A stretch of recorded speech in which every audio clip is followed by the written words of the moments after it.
May bagong spot na pwedeng puntahan ang pamilya, barkada at fitness buddies.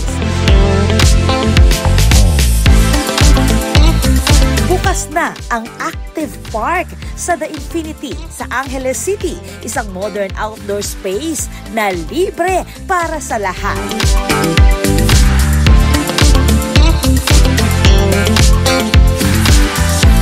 Pinangunahan ang pagbubukas ni Tyron John C., Infinity OIC Bernadette Antonio at Deputy General Manager Laverny Gala.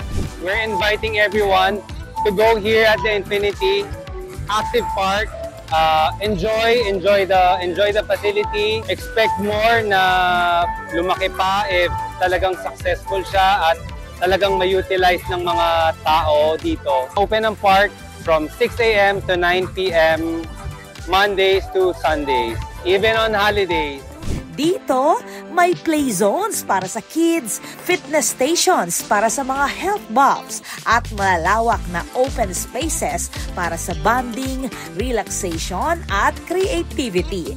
My daughter Harper talaga namang nag-enjoy sa paglalaro sa play area. I love it here at Infinity. I love it here so much. Love it. Pwede kang mag-exercise, maglaro o simpleng mag-unwind kasama ang pamilya at kaibigan. Enjoy ya po karanganak.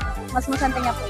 Naglibang la po anak and then, balilibang la rin po rin pengari, syempre po. First time kong minta Kenny, so masante niya po. Lalo malinis, itayong kasante nga. Matatagpuan ito sa The Infinity, Angeles City. Kaya tara na, experience the fresh air and fun totally free. This is Patricia Mamangon on the spot.